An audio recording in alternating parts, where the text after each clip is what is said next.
Welcome to this video in which I play the Borg Collective with the target of total galaxy-wide domination. For this game I'm playing the Borg Collective, and you can see from this screen the various features I've chosen for this race. The ruler has machine intelligence, and our governing ethic is the Gestalt consciousness. In a machine intelligence, our leaders are immortal, machine population do not grow but are built, and non-machine pops must be assimilated, enslaved or purged. I've chosen for this particular game the Driven Assimilator Civic.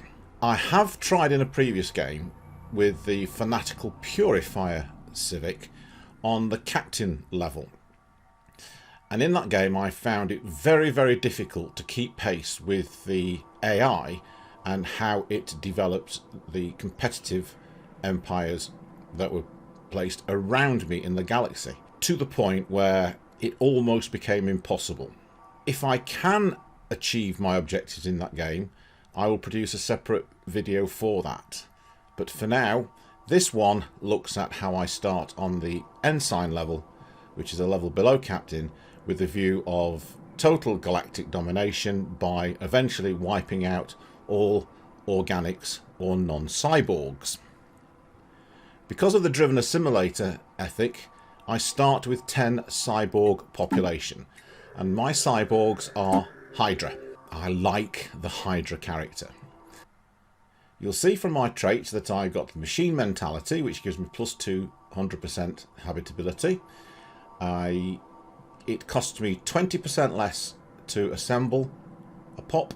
I've also taken the mass produce so that they speed up in terms of production by 15%, and again 10% reduction in costs. So those two, pop assembly costs and robot upkeep, should help with the economy.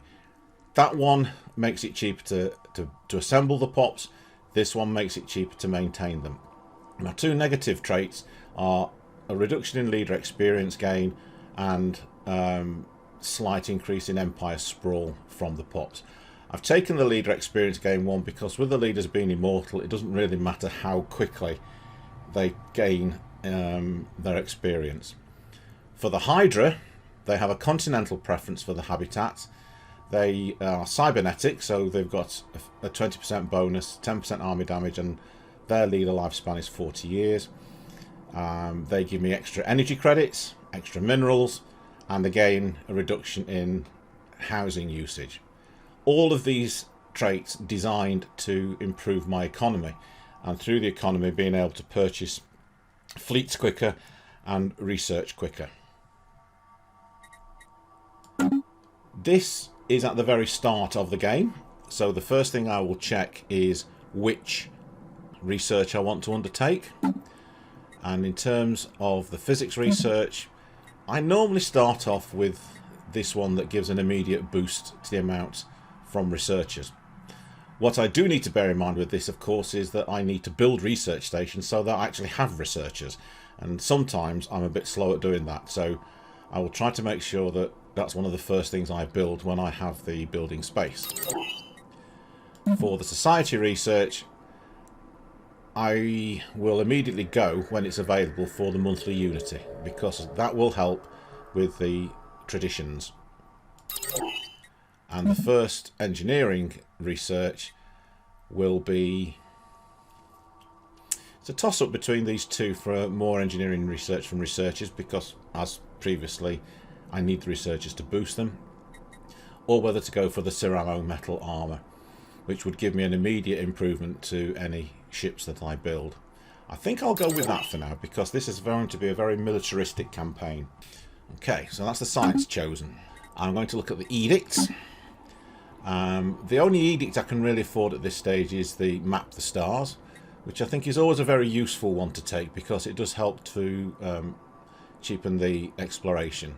It increases the survey speed and increases the chance of anomalies, so I always take that to start with.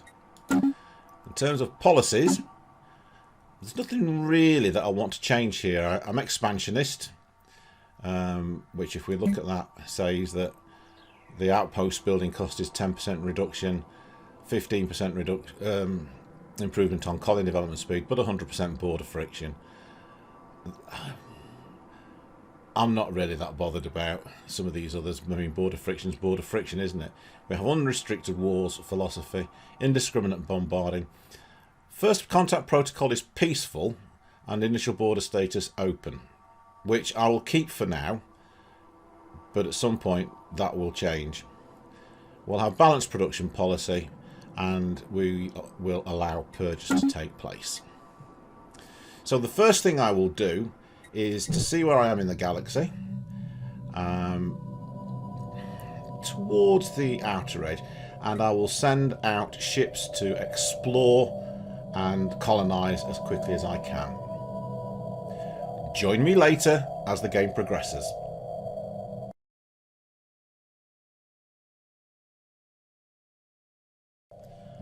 It's now the year 2232, and this is the state of the game so far. As you can see, I branched out east and west from my home base, which is here, and to the east I very quickly came across these two empires, the Larchax Corporation and the Trakpokian Republic. Now if we look at the contacts list, they are saying we have equivalent power across all three dimensions. And the current state of the game is quite interesting, because you can see from the Larchax Corporation they've got a number of areas where they can break out of current territory and expand, all the way down to the border of the Caravan Coalition. Here, the Trakpokian Republic are a little bit more penned in, because there is the enigmatic fortress there preventing them to get out, which means they've only got that way out there or down through here. Now, I do not like having 4 points of entry into my system, which is what I've got here, with 3 routes from Bardigan and 1 from Weemoil. And well, we can't see what the current strength of that base is at the moment, but you can see it's the same kind of level as my bases around here. So I'm going to attack these in a short while. Over to my west, it does appear like there is more freedom for me to expand westward, and the only thing that's really slowing me down is influence. I can still only gain 4 a month, and therefore every time I want to expand I have to spend it on one station rather than a whole string of them. You can see as well there are a number of planets still to be colonized, and I have the 2 species, the Borg and the Hydra. What I've done is, where we have the machine capital, I've basically made the Borg my priority and have fewer Hydra living there, because the Hydra need food, and of course I can't produce food on a machine world. So what I've done is I've decided to give the Hydra a world of their own, which I'm calling the Hydra Cyborg Station 1, where we can develop agricultural districts and we can therefore feed them. The next 3 colonies are all Primus colonies, and they are all going to be settled by Borg settlers. That one appears to have a slight issue with amenities, so we shall try and change that. Now, the only other thing I need to do before I go off to war is throw some armies. Construction complete. So let's build some. How much? Let's build some. Let's go with the Borg and have the hunter-killer armies, with a couple of Hydra armies to back them up. And I've just built this station here because you can see there's a wormhole, so I'm going to want to have something guarding that wormhole. At the moment I'm giving them more shipyards and anchorages in order to boost my naval capacity. Okay, so I'm going to pause the filming here, project complete, and we'll come back once I'm ready to launch that attack on the Trakpokian Republic.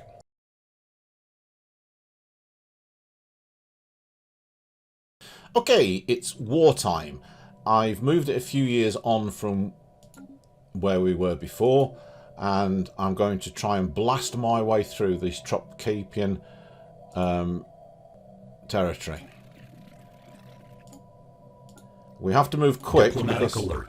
War protocols initiated. If I don't go quickly, then there's a chance these guys might build some destroyers, which will hamper my campaign to take them out of the game completely.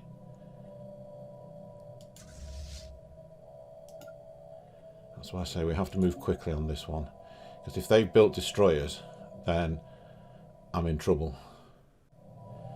Come on, chaps, move. Let's see how we get on. Hostile stationary asset engaged.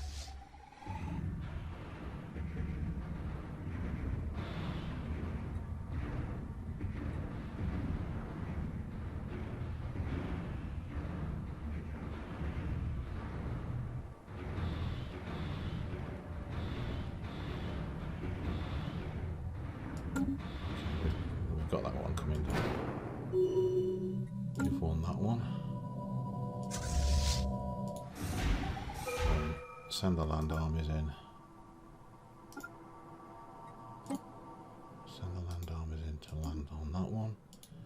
And these chaps start piling on up through the territory. Come on, you need to join Alert. as well. Hostile fleet assets detected. Oh, look, already the 2000 is there. Where on earth does that one come from? And I bet you anyone he's got one destroyer in there.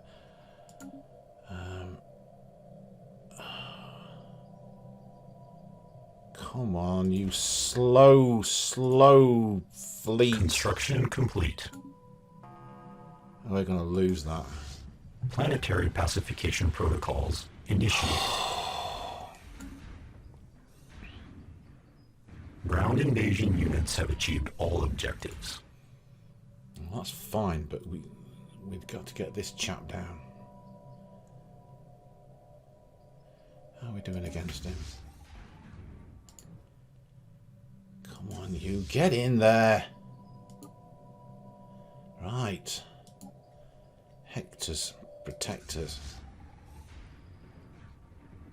Come on, he's down to 801 now.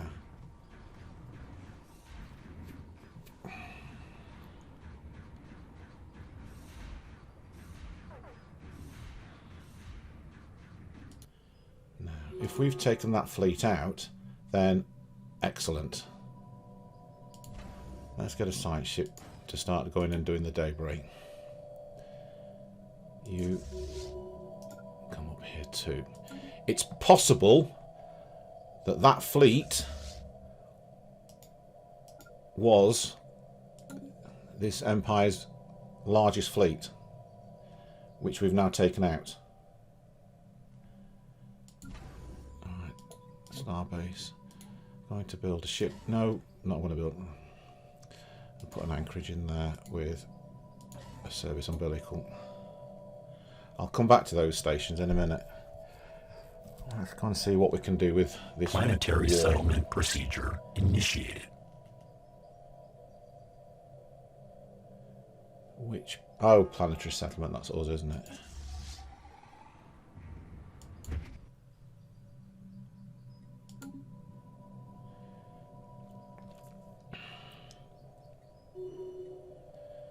Fine.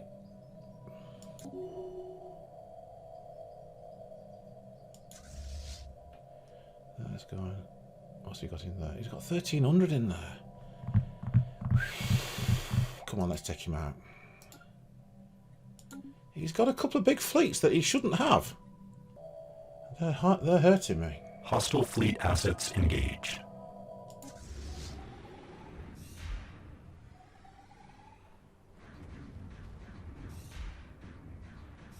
It's this dude here that we need to be getting rid of. He's coming down nicely now.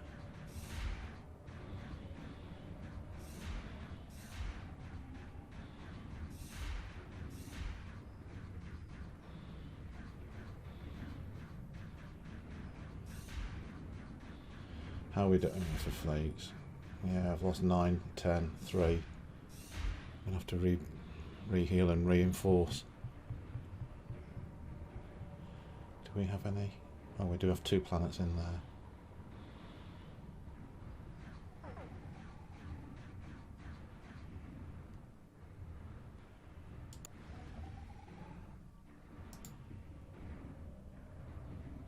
I've got to check the starbase first before we can land planet. Land armies there.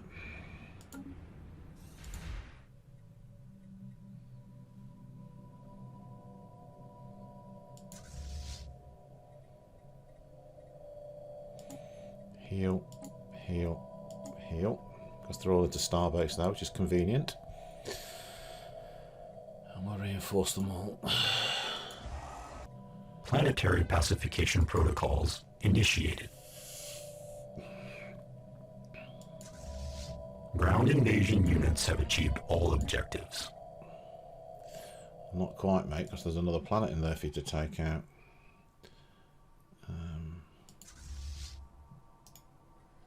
So we'll land you there. No, they're not anomalies, but... Ground invasion units have achieved all objectives. Move up and... Oh, whoa, whoa, whoa, whoa, whoa! Alert. Spaceport engaged. Where are you guys coming from?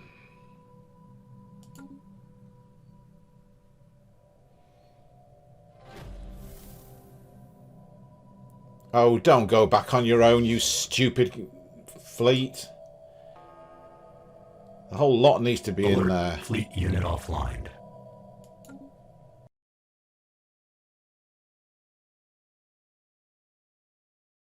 This is a real pain in the derriere because this gets in the way and suggests that certain... Well, I think this happens when it tries to reinforce fleets with more ships than it can cope with. What I have to do with that is pause the game, save it, and then reload it. So if we go look at... See, it's now cleared.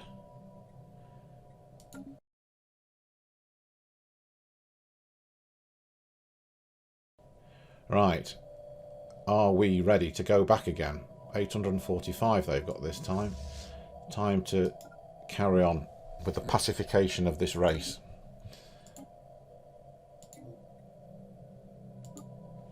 This is proving to be a little bit more challenging than first thought. In one run through, I just ploughed straight through all of these without any of the resistance from these fleets, and they seem to keep popping them up from somewhere. I mean, they're now inferior in everything apart from tech. I just wish these things would move in unison. Hostile fleet assets engaged.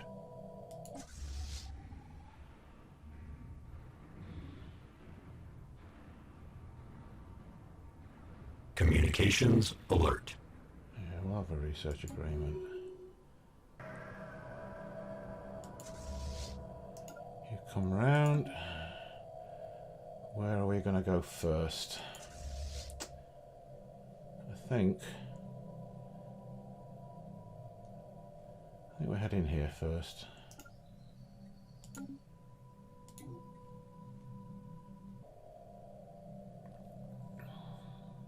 Hostile stationary asset engaged.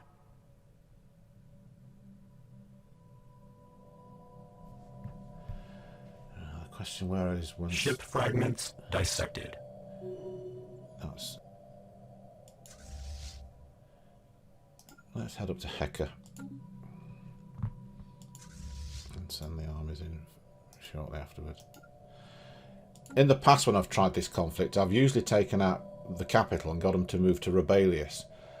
What I think I might do, though, is take out everything I can and come to the capital last, just to see if they've got any more ships hanging around. Because as you can see, where they've only got the 496 starbase, they are going through quite quickly. Ship fragments dissected. What are we getting? Improved alert. Hostile fleet assets detected. Oh, flipping heck.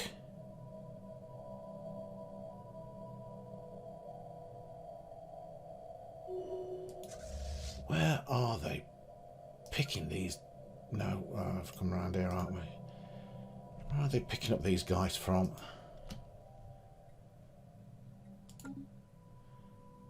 Meantime, you chaps go in there and deal with that planet.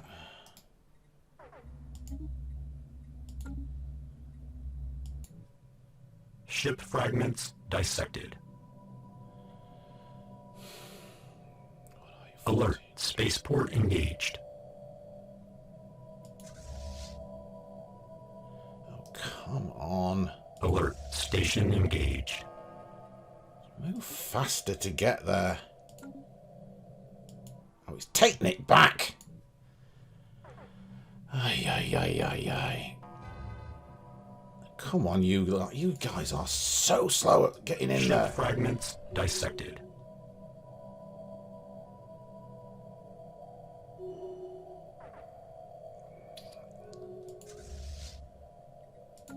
Oh, this is frustrating.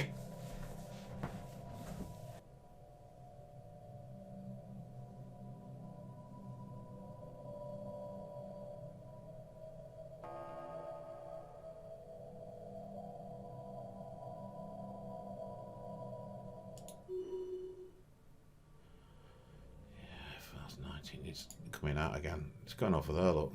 Ship fragments dissected. I think it's heading there. Yeah, there we go. Alert. Spaceport engaged.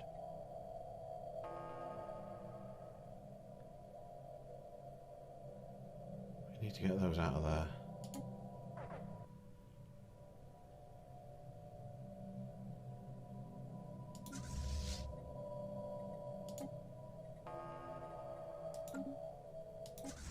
Is it enough to take? Are those two combined enough to take this fleet down?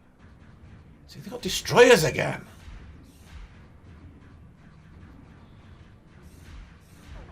Well, that's one that's left the battle.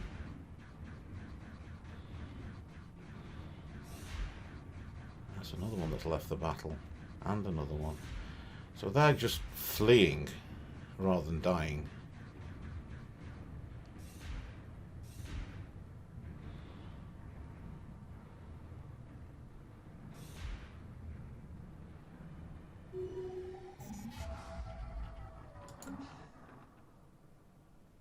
No, no, no, no. We can't have a war exhaustion of 100 already. Alert. Okay, we'll take status quo. I'll have to come back and do it as a second phase. Stay tuned, chaps. Stay tuned.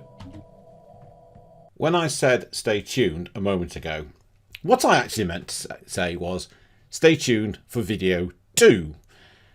Playing the Borg Collective is a long haul process, and it's going to require many sessions, many edits, and in the end it will be quite a lot of footage and commentary. So I'm going to try and limit each of the videos I produce on this to no more than 30 minutes, which I think is a reasonably good time to watch. So I'm calling a halt at this point, as we've just partially won the war but not completely eliminated the Empire, which means that in part 2 we can start the video from that point on and see where it takes us. So for now, thank you for watching the video. I hope you've enjoyed it. If you have enjoyed it and not already done so, please subscribe to the channel, press the bell for notifications of future videos, and hit the like button. If you wish to make a comment in the section below, please do so, especially if you've got any tips and hints as to how I can improve this game, and share amongst your friends if you think they would like it too. Thank you very much for watching, and I'll see you again in part 2. Bye for now.